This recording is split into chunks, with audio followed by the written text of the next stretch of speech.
Parlons du yoga. Parlons du yoga. On parle yoga? Laissez-moi vous parler du yoga. Ce qui suit est un enregistrement édité d'un cours que j'ai eu le plaisir de donner lors d'un stage, en vous souhaitant une écoute attentive et agréable. Donc, qu'est-ce que l'étude et pourquoi l'étude en fait? Donc, d'une part, il y a l'étude pour mieux comprendre le yoga, ce qu'on fait sur nos tapis. Si c'est pas du sport, qu'est-ce qu'on fait? Pourquoi cela nous fait du bien? Et est-ce que ça nous transforme? Et si ça nous transforme en quoi?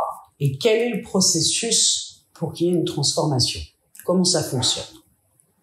Donc, on va passer sur l'intérêt commun avec une activité sportive. On connaît les bienfaits de l'activité sportive, donc c'est pas la peine de revenir là-dessus par rapport au yoga. Ou alors même l'intérêt d'avoir un moment à soi, comme on peut le faire quand on signe pour une activité sportive, ou même quand il s'agit du yoga, par rapport au fait aussi d'être intégré dans une forme de communauté, qui peut être très agréable. On va pas s'arrêter non plus là-dessus, parce que ça peut être commun à n'importe quel loisir et à n'importe quelle activité physique. Donc ça n'a rien de particulier avec le yoga. Donc on passe là-dessus. Mais l'étude, elle a son intérêt parce que à comprendre en fait le but et la manière d'y parvenir, on met plus de sens lorsqu'on pratique posturalement. Disons que si on a une idée déjà de ce pourquoi on est là et comment aller au-delà, la transformation, elle va être plus pérenne déjà. C'est pas seulement une transformation éphémère le temps de la pratique ou une heure ou deux après la pratique parce qu'on se sent bien. Là, on va essayer d'aller plus profondément. Donc, comprendre ce qu'est le yoga, comment y parvenir, etc., c'est gagner du temps, tout simplement. C'est plus clair pour y parvenir. Donc, quand on pense étude, on pense à Svadhyaya. Donc, si vous êtes au courant des 8 piliers de l'Ashtanga, Svadhyaya, c'est le 4e des niyamas. Dhyaya, étude. Sva, soi. Donc, Svadhyaya, c'est l'étude de soi. Et Svadhyaya, à la base, à l'origine, c'était l'étude des textes sacrés, l'étude des shastras. Aujourd'hui, évidemment, ça a évolué. Parce que pourquoi? Il n'avait que les textes sacrés en main pour essayer de comprendre ce qu'était le yoga. Aujourd'hui, on a énormément possible en littérature. Un livre sur le bien-être actuel peut faire partie du truc. Tout ce qui va nous expliquer et nous faire avancer dans la compréhension peut être intégré dans les lectures de Svadhyaya. Voilà. Des bouquins qui vont avoir une relation, des bouquins de psycho, des bouquins de spiritualité, des bouquins... Maintenant, il y a une énorme littérature qui va dans ce sens-là. L'idée, c'est de mieux comprendre la chose. Donc, on s'arrête plus seulement au texte sacré. Mais c'est pas seulement Svadhyaya. On peut pas limiter ça à ça. Donc, je voulais déjà vous faire comprendre une chose, c'est que le yoga en lui-même, c'est une recherche. C'est une quête. On va parler d'ailleurs de chercheurs spirituels. Donc, contrairement à ce qu'on peut penser au début, le yoga, c'est pas une discipline figée où tout a été dit et tout a déjà été compris. Loin de là. Loin de là. Parce que pour les Indiens, seul quelqu'un qui a expérimenté Samadhi Nirveja, Asampramata Nirveja, peut connaître la vérité. Les autres, on vit tous dans une sorte d'illusion. Donc on ne peut pas connaître la vérité. On peut supputer, on peut avoir une interprétation, mais on ne sera pas sûr à 100%. On est dans le monde de l'inexpliqué. Donc le yoga, dans ce sens-là, c'est pas une discipline uniquement. C'est une recherche. Et le yoga va et doit évoluer, puisque le yoga est là pour aider les hommes. Donc forcément que pour être utile à l'homme, le yoga doit s'adapter et aux cultures et aux capacités de l'homme selon ses époques et ses besoins. Pour les Indiens, les hommes des Védas, ou juste après Jésus-Christ, on va dire, étaient des hommes aptes à obtenir samadhi rapidement, etc. Nous, on est dans l'époque de Kali Yuga. Et les humains d'aujourd'hui ont un petit souci, et de concentration, et d'humilité, etc., etc., etc. D'accord? Donc, c'est pour ça qu'en Inde, s'il y a des lignées qui continuent les austérités et les choses très, presque violentes envers eux-mêmes dans une démarche spirituelle, c'est parce qu'ils considèrent que les anciens avaient une valeur bien supérieure. Et que pour arriver à être à l'état de ces anciens, il faut faire la même chose qu'eux. En France, on peut trouver des gens qui considèrent qu'il faut l'austérité pour que ça ait de la valeur. Ça, moi, je suis pas d'accord. Mais ce sont des interprétations, ce ne peuvent être que des interprétations de toute façon. Et c'est pour ça que je trouve magique le yoga, parce que le yoga peut avoir différentes formes selon l'individu. Tu fais ton yoga. Tu définis ton yoga. Il y a des gens qui sont beaucoup plus intéressés par l'aspect psychologique du yoga. Il y en a d'autres qui vont être plus intéressés par l'aspect religieux. Ils vont carrément se convertir dans l'hindouisme. Il y en a d'autres qui vont s'intéresser uniquement au côté énergétique. Il y en a d'autres qui vont s'intéresser, vous voyez, c'est tellement vaste que c'est impossible de dire j'ai tout compris et je fais tout. Non, c'est ça c'est formidable. Le yoga a 1001 visages. Vous allez découvrir votre yoga, ce qui vous va. Du moment que ça s'appuie sur ce qui a déjà été vu, expérimenté et validé. Un yoga doit avoir le nom de yoga à partir du moment où il cherche à faire évoluer un concept qui a déjà été perçu et qui va le faire justement évoluer, il va l'affiner, il va le perfectionner pour notre époque, pour nos besoins actuels, etc. C'est ça l'évolution du yoga. Mais il faut quand même le respect du concept d'origine. On fait évoluer, mais tout en remettant en question. La remise en question dans le yoga, elle est primordiale. Et c'est ça qui pallie à notre société d'aujourd'hui, c'est le libre arbitre. Les gens ne savent plus réfléchir, préfèrent qu'on leur dise quoi faire, plutôt que de remettre en question, d'expérimenter par eux-mêmes, de découvrir par eux-mêmes que ça c'est valide, ça ne l'est pas, et de continuer la démarche. Donc ça demande un libre arbitre, ça demande de remettre en question, de réfléchir par soi-même. Ça va vraiment à l'opposé de ce qui se passe dans la société actuelle. Donc cernons d'abord ce qu'est le yoga. Le yoga, c'est un darshana. Okay, ça fait partie des 6 darshanas orthodoxes indiens. Par orthodoxe, cela implique que c'est OK avec l'autorité des Védas. OK? Mais il y a beaucoup de darshanas. Le bouddhisme, c'est un darshana. Le jainisme, c'est un darshana. Ils sont tous sur un concept qui est commun à tous. Un darshana, c'est pas une philosophie figée, c'est un point de vue. C'est une interprétation d'un concept qui va être commun à tous. Donc c'est comme une école philosophique qui dit, bon, alors nous, on va partir dans cette direction. Il y a ce concept et moi, je vais l'interpréter de cette manière-là. Le concept commun à tous les darshanas, quel est-il? Il est question de conscience. Comment se fait-il que notre univers soit régi à la perfection par des lois mathématiques et physiques à ce point-là? Y a-t-il une forme d'intelligence derrière qui permet que l'univers soit comme tel? Évidemment, les religions vont te dire tout de suite, c'est Dieu. C'est pour ça que je préfère le mot divinité ou conscience cosmique, etc. Disons qu'on va appeler Dieu, donc, ce mystère qu'on ne peut pas expliquer. Et qu'est-ce que la conscience? Ça, c'est une question que tous les scientifiques, tous les philosophes, tous les poètes partout dans le monde se posent depuis la nuit des temps. Et c'est la question que le yoga se pose également. Qu'est-ce que la conscience? D'où vient l'intuition?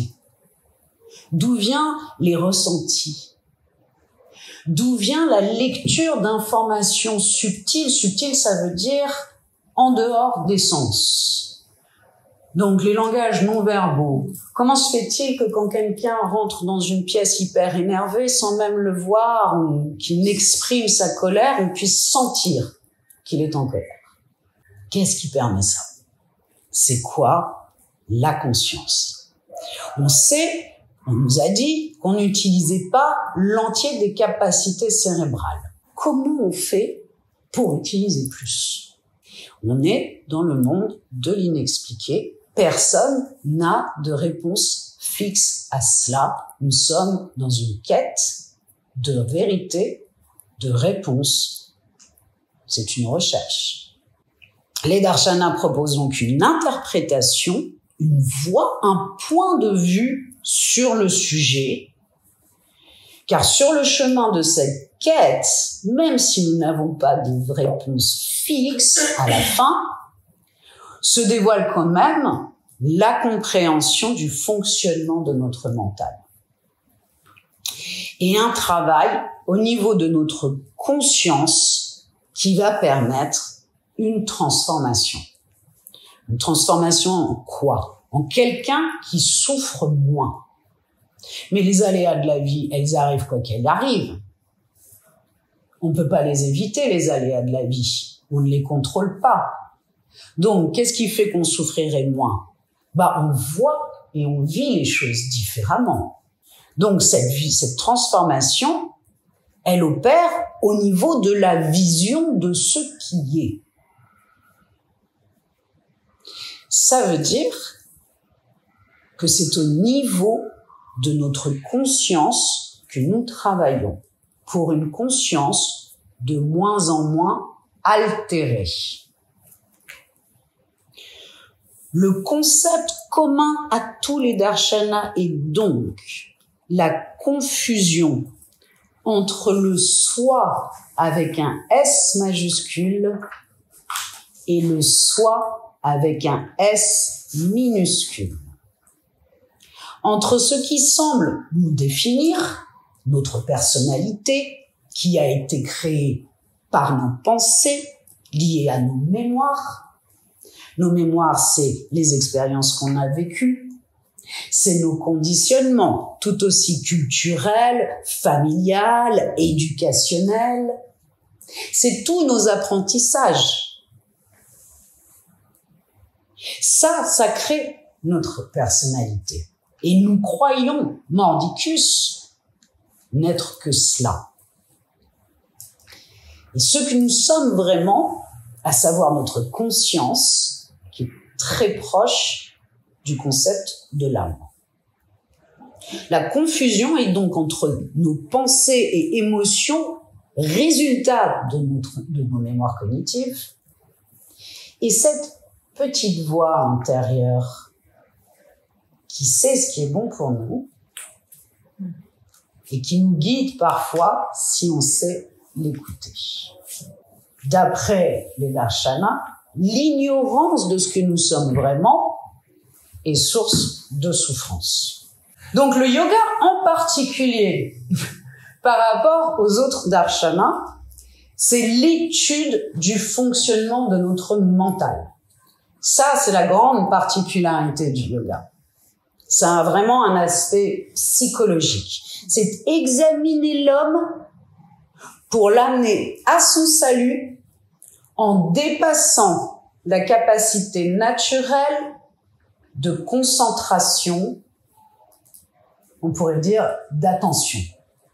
Quand on étudie le yoga, il ne faut pas perdre de vue que le darshana qu'on appelle Samkhya est la base théorique du yoga. Dans les Yoga Sutras, il y a plein de notions qui sont issues du Samkhya. Donc, il faut comprendre le Samkhya pour comprendre les sutras. Donc, ne pas négliger l'étude du Samkhya. Le livre du Samkhya, c'est le Samkhya Karika. Et on parle souvent d'ailleurs du Samkhya Yoga. Et ce concept de confusion entre le soi, S capital, et le soi, S minuscule, on le retrouve partout dans toute la littérature indianiste. Ils vont employer plusieurs noms possibles pour ce S majuscule. C'est, dans le Samkhya, ça porte le nom de Purusha. Dans les Yoga Sutras, ça porte le nom de Atman. Mais ça porte aussi le nom de le suprême. Ou ça porte aussi le nom de le témoin. Et il va y en avoir d'autres, des appellations. Donc ça peut effectivement porter un peu à confusion, cette multitude de noms. Mais on parle bien de la même et unique chose.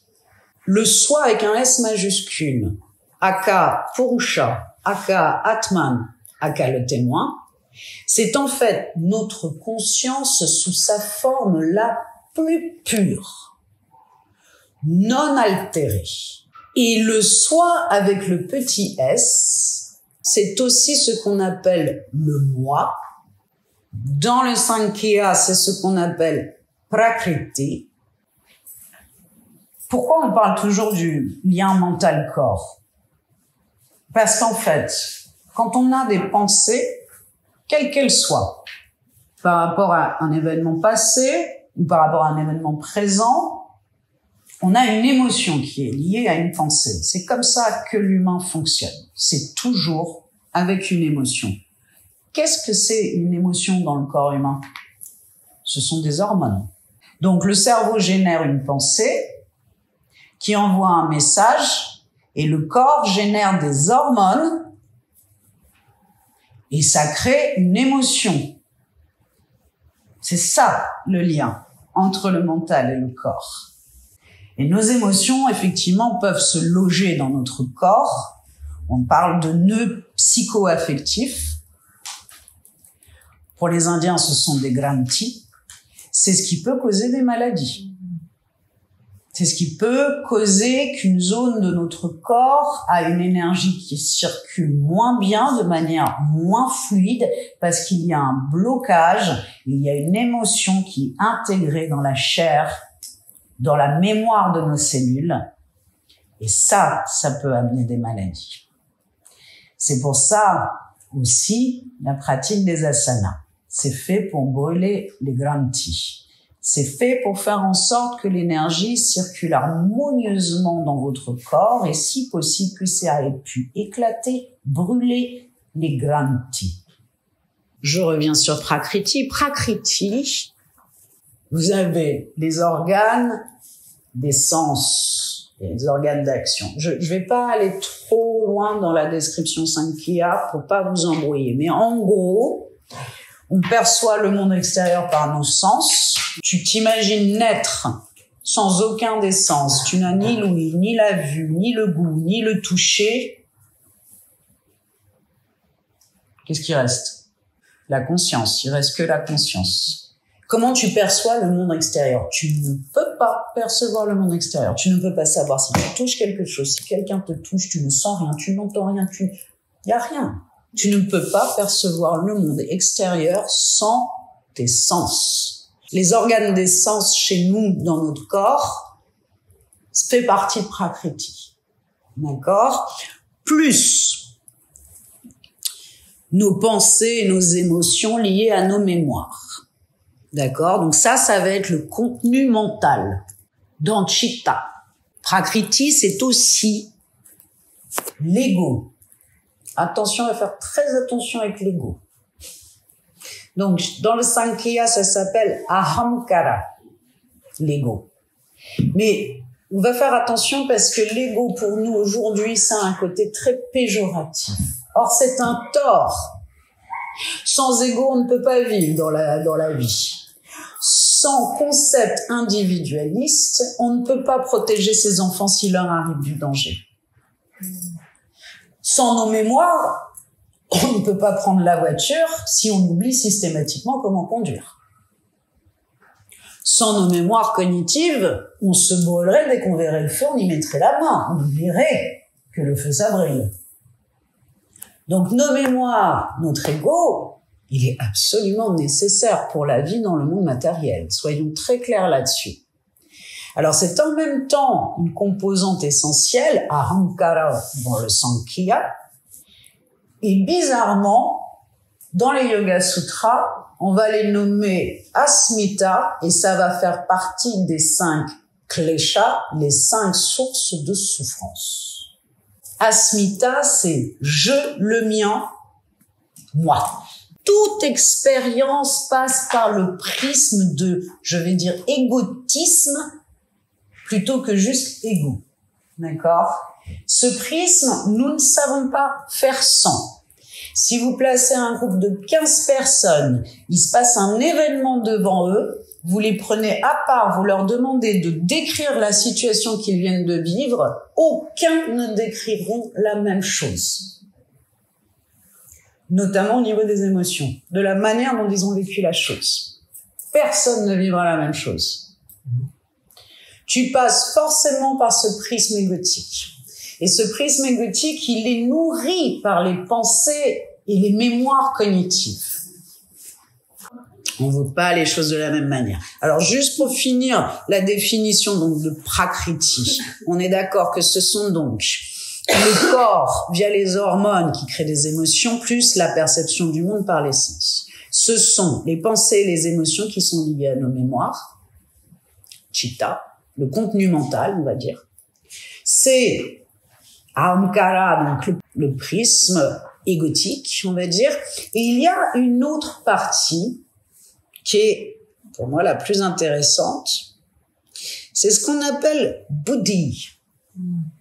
C'est cette capacité de raisonnement qui est en nous, mais qui n'est pas liée à nos mémoires. Une sorte d'intelligence, pas liée à nos mémoires. La plupart du temps, quand on essaye de raisonner, notre cerveau met dans les cases, analyse, fait référence à des expériences passées, à ce qu'on a pu apprendre, à ce qu'on sait, tac, tac, il en tire une conclusion.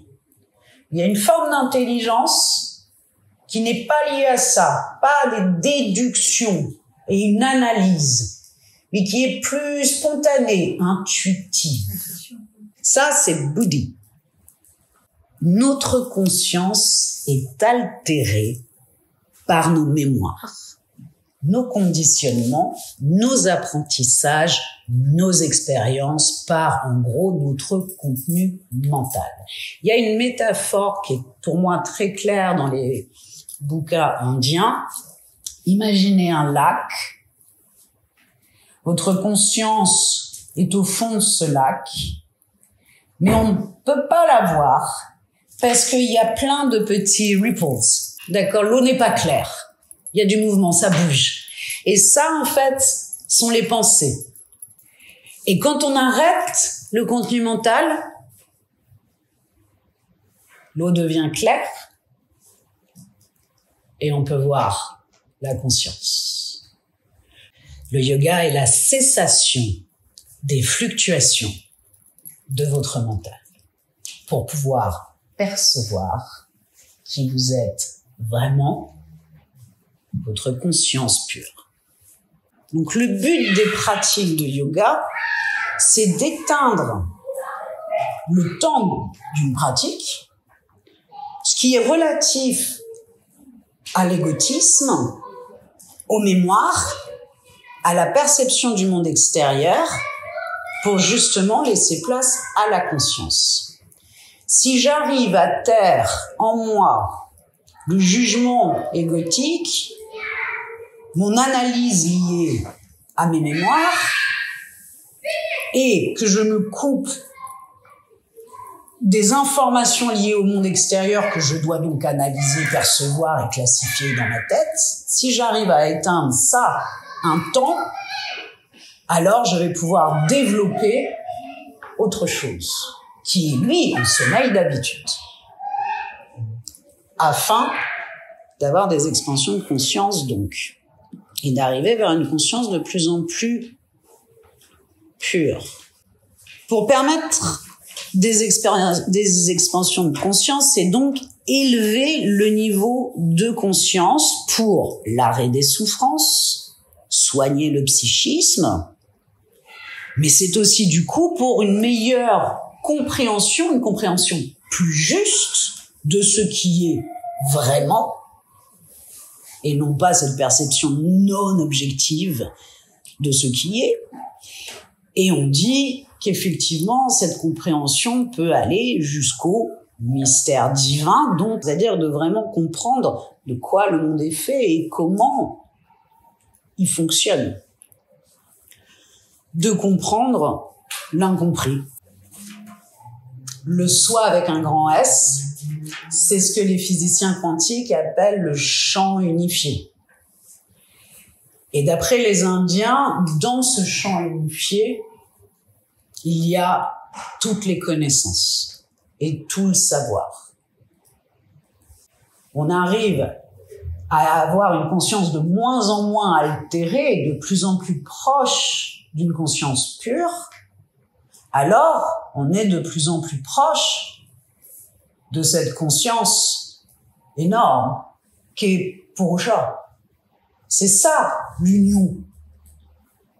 Ce qui est bon à comprendre concernant le yoga, c'est que tout part du grossier et va vers le subtil. Votre compréhension part du grossier et va vers le subtil. Votre pratique est partie, souvenez-vous des premières pratiques sur vos tapis, part du grossier et ça va être de plus en plus subtil. Tout. Et dans le yoga, c'est ça qui peut être complexe, c'est que un même aphorisme peut avoir plusieurs significations. Une signification grossière, plus ou moins grossière, un peu moins grossière, subtile, moins subtile, plus ou moins subtile, beaucoup subtile. Une même chose va avoir plusieurs significations. Donc, pensez à Svadhyaya, l'étude de soi. Là, maintenant, qu'on vient de passer ce qu'on a déjà dit, l'étude de soi, d'accord, mais l'étude de soi, le petit soi ou le grand soi? Eh ben, les deux. Ça commence par l'étude du petit soi, ça mène à l'étude du grand soi.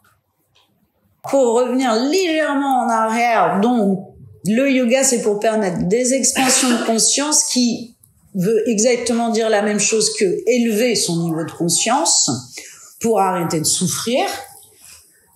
Parce que si tu as une compréhension plus juste, donc sans émotion, de ce qui est vraiment, alors tu vas visualiser les choses, les vivre autrement, les percevoir autrement, les juger autrement, tu vas les expérimenter autrement. Et la sortie du cycle, effectivement, ça c'est le yogi des Yoga Sutras. L'homme des Yoga Sutras, si vous lisez les Yoga Sutras, en fait, vous comprenez que le but, c'est Asampragnata Samadhi. Mais ce but-là, c'est la mort. C'est la sortie du cycle des réincarnations. Donc, c'est sûr que on peut pas profondément étudier le yoga si on ne croit pas à la réincarnation. Parce que les mémoires akashiques sont pas liées à ta vie d'aujourd'hui. Elles sont liées à tes vies passées. Quelque chose qui a été fort dans une vie passée et qui va s'exprimer dans la vie actuelle de manière à ce que ta fille résolve ce qui n'a pas pu être résolu dans une vie passée pour pouvoir aller plus loin sur son chemin de vie et d'éveil. C'est une étude de soi, et sur ce chemin de l'étude de soi, déjà, on accepte plus les souvenirs qui peuvent avoir été pénibles. Et on arrête de répéter la même erreur continuellement, parce que l'erreur se répétera jusqu'à la compréhension. Donc pour casser ça, il faut comprendre. Et pour comprendre, il faut se poser des questions. Donc il faut s'étudier. Ce qui peut porter à confusion. Alors, on va être le plus utile possible par rapport à un démarrage d'études qui pourrait vous intéresser. Déjà, on va légèrement revenir sur la chronologie, parce que c'est bien de se rendre compte quand même qu'on parle de milliers d'années de recherche. Et on a un petit peu de mal à le percevoir au début dans le yoga. Mais ça a vraiment beaucoup évolué. Pendant ces milliers d'années, on est donc d'accord que personne n'a le toupet de dire « j'ai la vérité sûre ». Nous nous posons des questions. Nous édictons des directions possibles. Ce sont des tergiversations philosophiques. Et nous tergiversons philosophiquement. La première fois qu'on a vu le mot yoga apparaître, c'était dans les Védas. Je tiens à vous rappeler que les Védas, c'est 1500 à 1000 ans avant Jésus-Christ quand même. Là-dessus, on va avoir les premières grandes épopées. On est toujours avant Jésus-Christ. On parle des Brahmanas. Après, vous avez les Upanishads qui arrivent. On est toujours avant Jésus-Christ, mais on est à 700-500 avant Jésus-Christ. Alors, sur les dates, attention. Parce que c'est hyper compliqué de dater les textes indiens. Les Upanishads, entre 700-500 avant Jésus-Christ et 300 avant Jésus-Christ, c'est une période incroyable de pensée philosophique, de tergiversation. Les Upanishads, ce sont des quantités infinies de bouquins. On a les Upanishads brahmaniques et on a les Upanishads yogiques. À savoir que les brahmanes voyaient pas d'un super bon œil les yogis sur la base, hein. Et les Upanishads, c'est un peu comme les Lumières chez nous. C'est un moment de vraiment, ou comme chez les Grecs, à un moment par les philosophes. C'est vraiment un moment de réflexion philosophique intense, hyper riche, super intéressant. Première grande épopée, on est au 1er siècle, c'est la Mahabharata, le fameux Mahabharata dans lequel est tirée la Bhagavad Gita. Vous voyez, on est passé de 1500 avant Jésus-Christ à 100 ans après Jésus-Christ. Après Mahabharata, vous avez le Ramayana, puis vous avez les Yoga Sutras. Mais attention, les Yoga Sutras avec les Bhashyas, parce qu'en fait, les Yoga Sutras seraient apparus moins 200, moins 300 avant Jésus-Christ, mais uniquement par transmission orale. Et on l'aurait mis sur papier 4e, 5e siècle après Jésus-Christ. Vous vous rendez compte, le nombre de siècles, on est sur 500, 600 ans avant que ça ait été mis sur papier et commenté.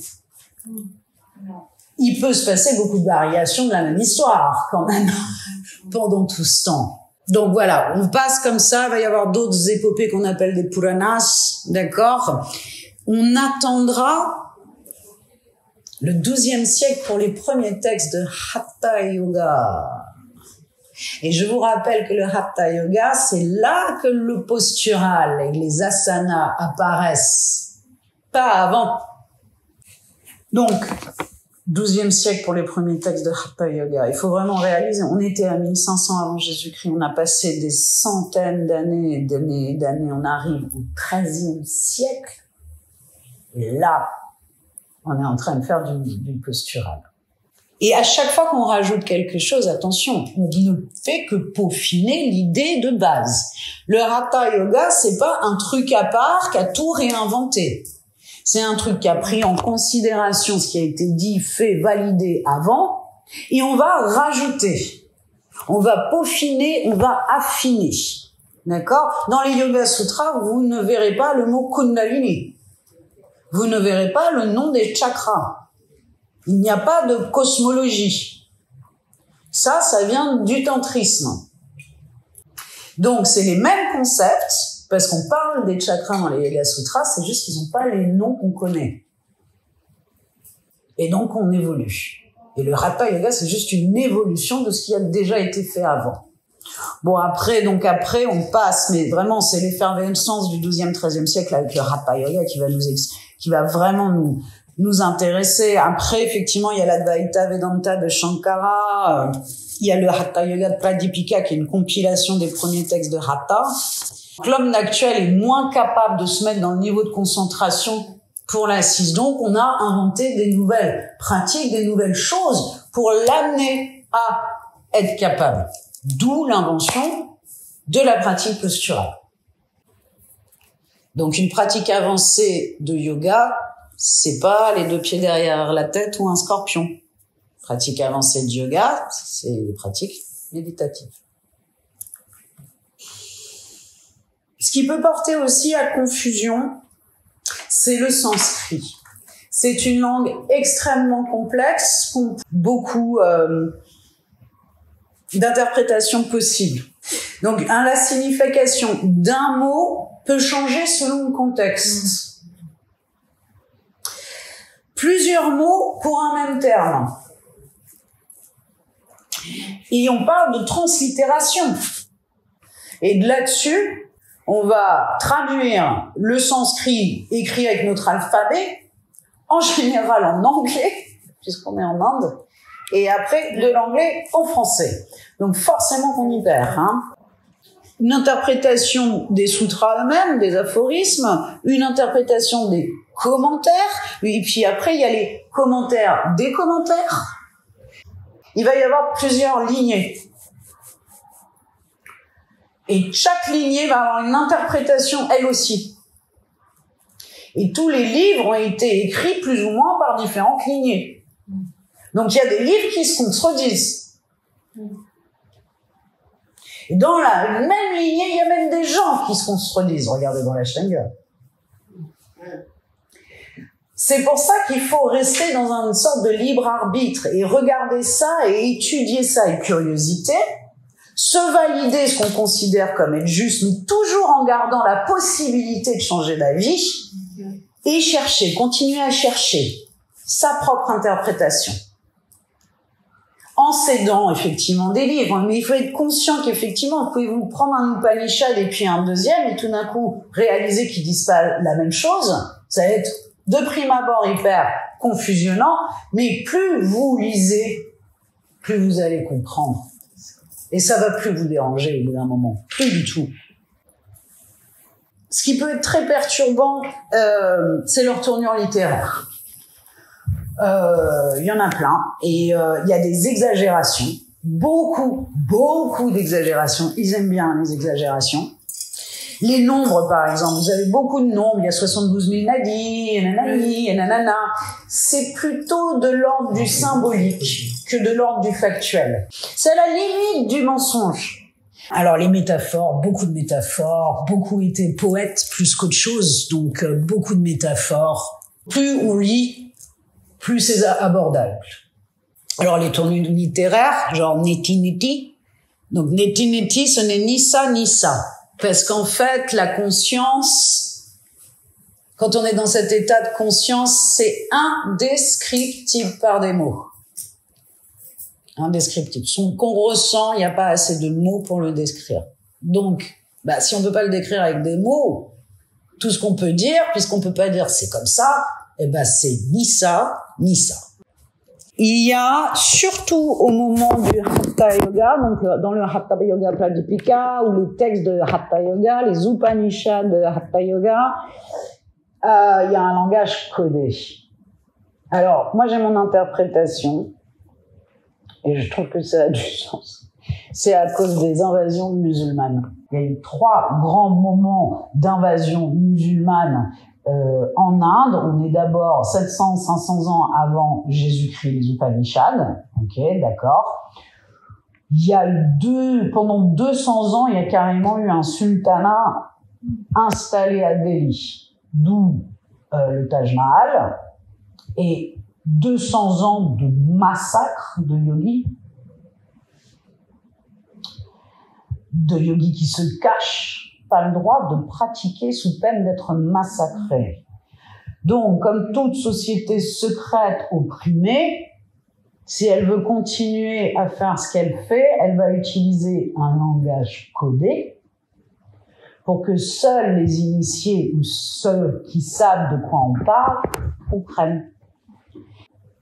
Au début, ça n'était uniquement que pour les hommes religieux, donc les brahmanes, mais aussi les premiers yogis, ce sont les shramanas. Et les shramanas, c'est les premières confréries d'ascétiques qui se sont opposées aux brahmanes, qui se sont opposés aux rituels sacrificiels védiques.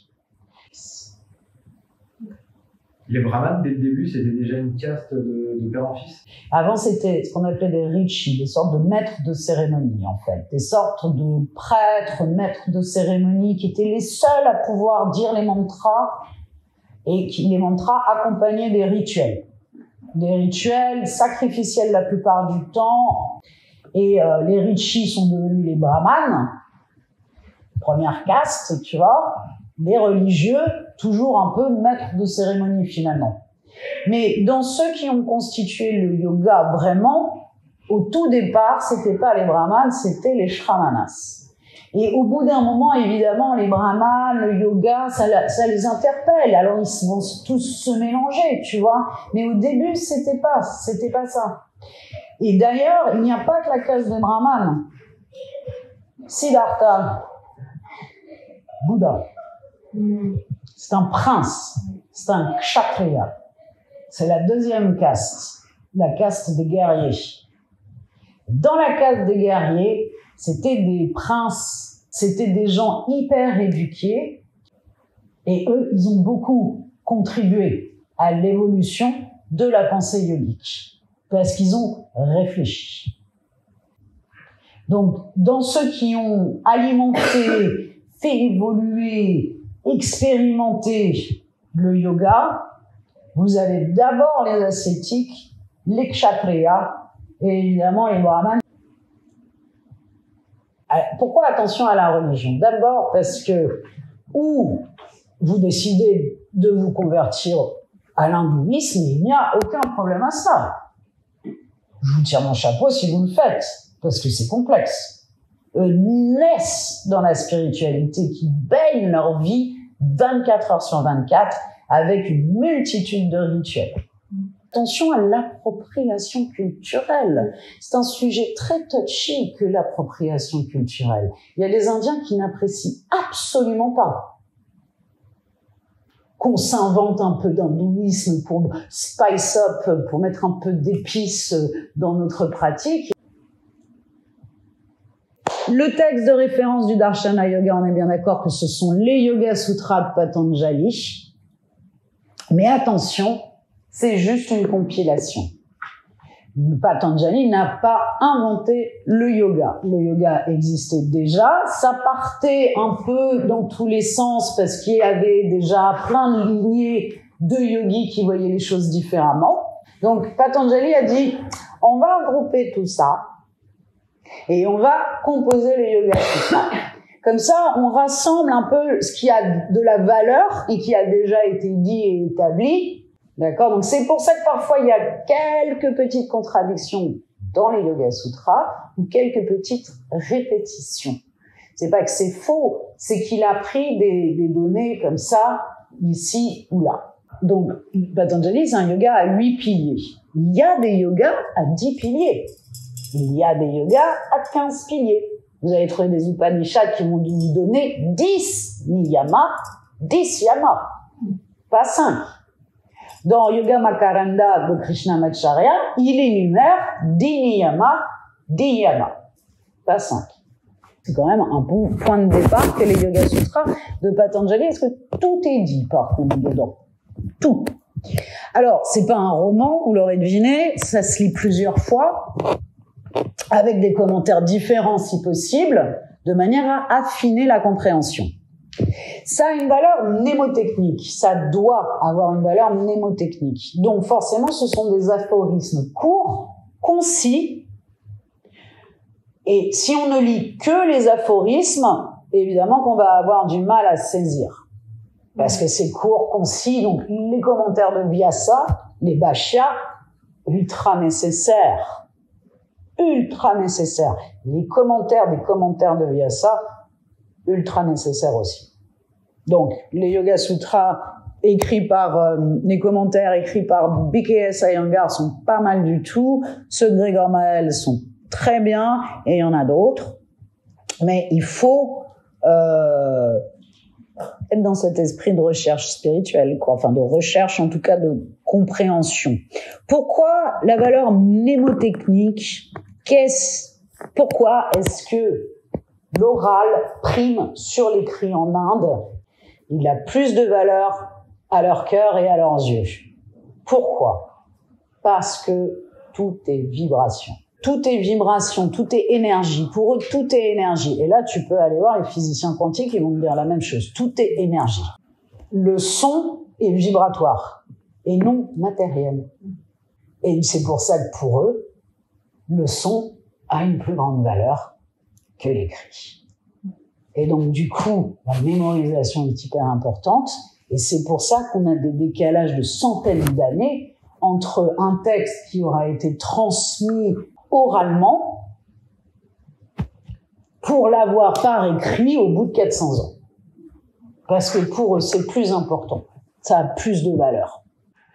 Et ce qui est marrant, vous voyez, dans la symbolique, quand on représente Patanjali, vous l'avez peut-être déjà vu, il y a 1000 têtes de serpents, de cobras. Mais ça, c'est tous les gens qui racontent l'histoire, c'est tout.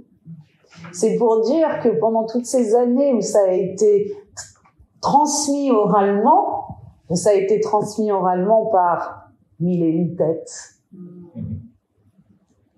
D'ailleurs, le 4e chapitre des Yoga Sutras, on n'est même pas sûr que ce soit Patanjali qui l'ait écrit. Parce que la tournure littéraire est quelque peu différente. Alors, ça porte à confusion. On se dit qu'éventuellement, c'est peut-être un petit rajout par quelqu'un qui est passé derrière, parce que ça leur arrivait vachement. Ils prenaient un Upanishad, par exemple, ils prenaient une partie qui leur plaisait, et puis ils rajoutaient avant et après. Donc, l'homme des sutras cherche à se dépasser par la volonté et la maîtrise. Il faut vraiment pas perdre de vue à qui il s'adresse. Parce que les Yoga Sutras de Patanjali, clairement, ils ne s'adressent pas à l'homme commun. Encore une fois, l'expansion du yoga auprès de l'homme commun que nous sommes, va falloir attendre le tantrisme pour ça. Jusqu'au tantrisme, ça n'est supposé être destiné qu'à des grands penseurs, ou des ascétiques, ou des grands religieux. Mais ça rentre pas dans le foyer pour le bien-être des uns et des autres. Ça, on attend le tantrisme. Le premier chapitre, par exemple, c'est vraiment à destination de grands méditants, de gens qui ne font rien que rester dans leur cave, à méditer, à expérimenter, à chercher. C'est des grands expérimentateurs à cette époque-là. Ils vont essayer des tonnes de techniques de pranayama. Il y en a qui vont être dangereuses, qu'on va abandonner. On va essayer d'autres choses.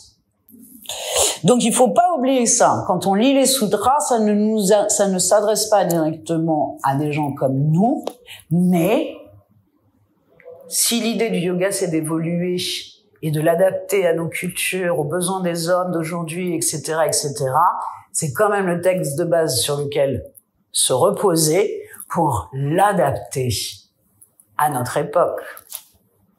Comme, par exemple, c'est brahmacharya à l'ancienne, c'est pour des religieux, donc ça veut dire abstinence sexuelle.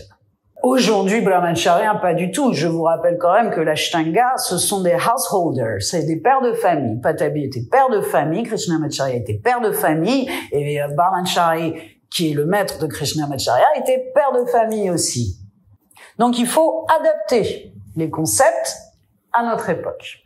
Quelque chose qui peut aussi porter à confusion, c'est le refus des plaisirs et des désirs. On a l'impression quand on lit les Yoga Sutras ou certains textes que en fait, faut plus vivre. Faut se couper de tout. Le monde est horrible. Ce n'est que désir, ce n'est que plaisir, que futilité. Il faut absolument être un ascétique qui se refuse tout ça. Le sutra numéro 2, dans le chapitre 2, le sutra 18 du chapitre 2 dit clairement: Le monde matériel, donc prakriti, est là pour en jouir ou pour en être libéré. Donc, ou tu choisis d'aller à l'extrême, et tu veux la sortie du cycle des réincarnations, et donc vas-y, mets-toi dans une grotte, loin de toute stimulation, parce que sinon ça marche pas, hein. C'est le concept des monastères, hein. Ils vont pas, les moines ne vivent pas parmi nous dans la société où il y a une boîte de nuit, un bar sympa et tout ça. Non, ils s'enferment dans des monastères de manière à ne pas avoir de stimulation qui va leur donner envie, qui va les perturber. Peut être faible. S'il faut enfermer des moines pour être sûr que voilà, il n'y aura pas de stimulation, de choses qui vont venir les perturber, c'est que le propre de l'humain, ce n'est pas de vivre une vie d'austérité. Ce que je voulais rajouter aussi par rapport au refus des plaisirs et des désirs, vous voyez dans les kleshas, le dernier klesha là, c'est la peur de la mort en fait. C'est l'attachement à la vie qui crée la peur de la mort. Alors c'est marrant quand on pense du coup que le but final des Yoga Sutras, c'est donc la mort. Mais pourtant, cette peur de la mort et cette souhaite pas mourir, donc tu ne souhaites pas sortir du cycle des réincarnations. Le Yoga Sutra, le Sutra 9 du 2e chapitre, dit « L'attachement à la vie et la peur qu'elle engendre existent même chez les plus érudits, chez les plus sages. » Donc c'est le propre de l'humain. Ça veut dire, c'est vraiment, on revient sur l'homme des sutras, n'est pas un homme commun, est un homme qui veut se dépasser des capacités classiques de l'homme humain. Nous, on en est plutôt à vouloir utiliser le yoga pour mieux vivre, évoluer sur nos chemins de vie et de conscience. Le tout, c'est de ne pas être esclave de ces désirs. C'est d'arrêter de désirer ce qu'on n'a pas. On peut continuer à désirer sa femme ou son homme. On l'a déjà. On peut désirer rester dans la situation en est. Vous voyez ce que je veux dire? C'est placer le désir autrement. Et les plaisirs, c'est chouette les plaisirs. Le tout, c'est de pas être esclave, de pas se dire j'ai besoin. Sans ça, je ne peux pas être heureux. La gratitude et l'acceptation de ce qui est, c'est une grande part de Santosha. Prochaine chose qui peut porter à profusion aussi, c'est le pranayama, par exemple. Donc, on pense que les asanas, c'est donc une forme de pratique. Le pranayama, c'est une forme de pratique. Et après, on fait de la méditation, c'est une autre forme de pratique. Le pranayama, ce sont des exercices liés à votre souffle qui va amener un état d'onde cérébrale en vous qui est propre aux états de méditation. C'est le pranayama qui vous mène aux états de méditation. Ce n'est pas séparé. Aussi, un truc qui peut vous porter à confusion, on n'arrête pas de penser lorsqu'on médite. Donc l'idée première, c'est de se dire, ok, donc en fait, méditer, c'est pas penser. C'est faux. Si vous pensez à ce que je vous ai expliqué sur Bouddhi, il y a des formes de pensée qui ne sont pas issues de vos apprentissages et de vos mémoires.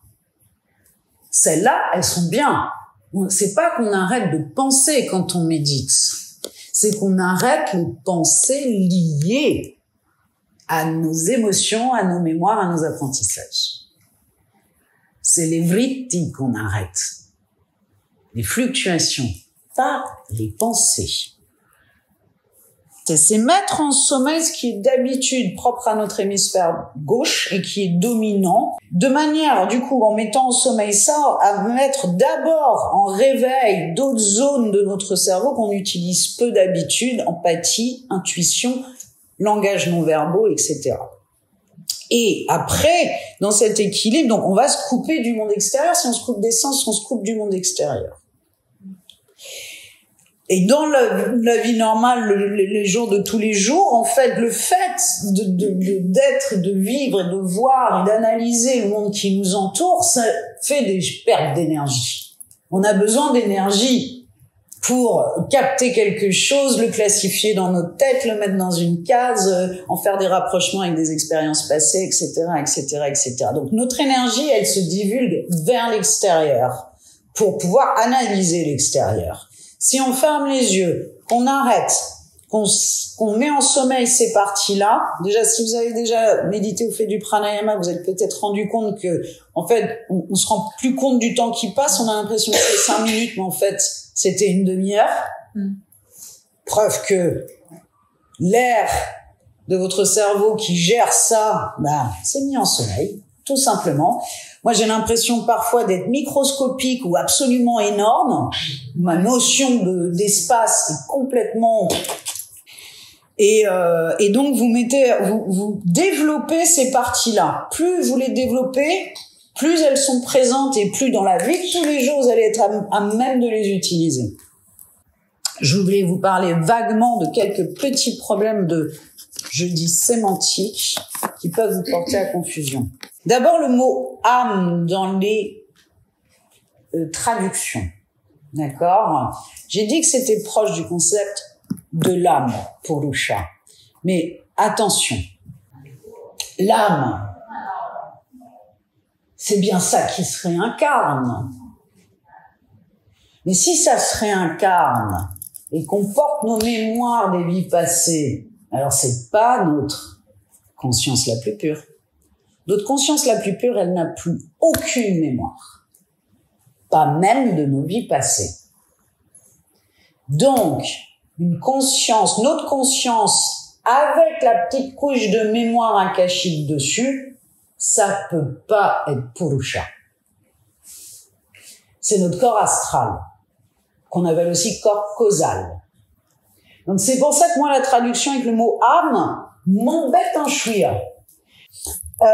Aussi un truc, donc, les yamas, les niyamas, j'aime bien faire vraiment comprendre aussi ça c'est par rapport à notre culture judéo-chrétienne, on a l'impression que c'est les 10 commandements, le truc.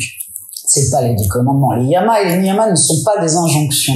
Ce sont des supports de réflexion.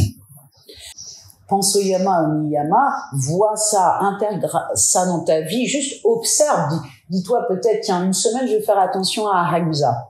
Qu'est-ce que je sens comme violent autour de moi pendant cette semaine? Qu'est-ce que j'aurais pu éviter de faire ou de penser, par exemple, pour ne pas aller dans le sens de la violence, mais dans le sens de la non-violence?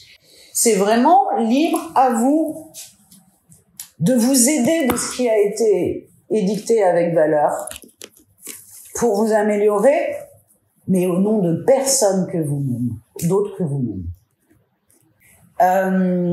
Dernière petite chose, vous avez 2 pratiquants sur leur tapis, ils font exactement la même série, mais il y en a un, il va être crevé, claqué, l'autre, il va être serein et énergisé à la fin.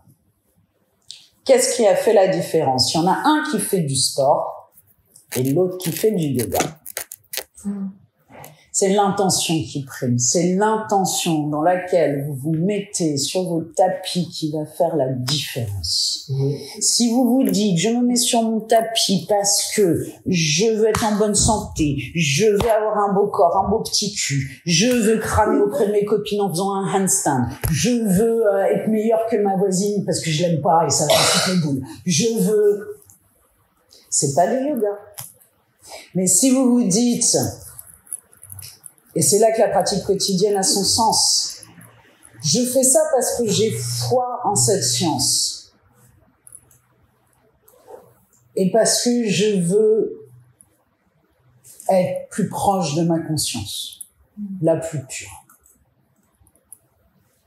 Et je le fais pas parce que j'en ai particulièrement aujourd'hui envie, mais je le fais quand même. Et c'est ça la pratique quotidienne. C'est que les gens qui font que du yoga quand ils en ont envie, quand ils sont dans le mood et tout ça, super, les enfants. Mais les grandes leçons, elles vous apparaissent quand vous en avez pas envie et que vous y allez quand même. Faire les choses sans attendre les fruits de ton action.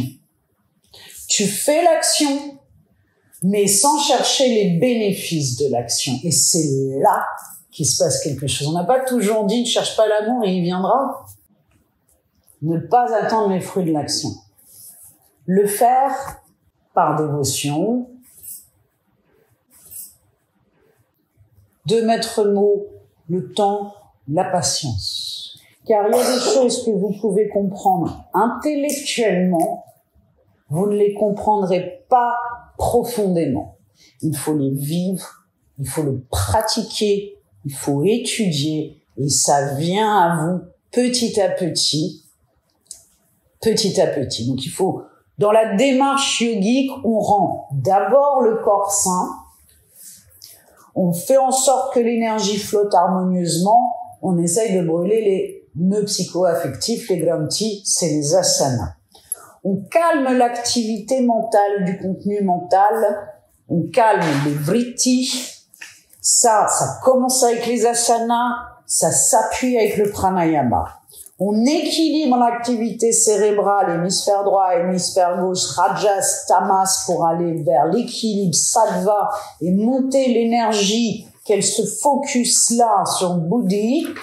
C'est pranayama, état de méditation. Et après, on va rentrer dans des états de plus en plus profonds de concentration, ce qui peut éventuellement permettre d'accéder au champ. Et c'est là qu'on dit qu'on a des informations qui nous sont révélées. Car nous sommes dans un monde de vibrations électromagnétiques. Toute onde est mesurable par une fréquence et est porteuse d'informations. Quand vous allumez une radio analogique, c'est-à-dire pas une radio mise sur Internet, mais analogique, elle prend une fréquence qui est manifestement invisible à vos yeux, mais elle le capte et elle vous le rétribue. Nous sommes des antennes émettrices, réceptrices d'informations électromagnétiques. Nous en dégageons, nous en absorbons. De cet espace qui semble vide n'est pas vide. Et vous voyez, je suis pas la plus puriste. Et si j'ai eu droit à ça, je vois pas pourquoi quiconque ne pourrait pas y accéder. Donc, voilà, faut se relaxer et se déculpabiliser de manger parfois de la viande, boire un peu d'alcool, ou ceci ou cela, ou pas être parfait, ou faut pas se culpabiliser. Vous le faites pour vous. C'est vous avec vous-même. Donc sur ce chemin, la vision va changer. La vision des change graduellement dans la vie de tous les jours. En fait, c'est ça qui est magique, c'est que c'est pas sur le tapis au moment de la méditation qu'il va y avoir un changement drastique et de dingue en fait. Le changement, il est petit à petit, minime, baby step par baby step. De mettre le mot, le temps, la patience.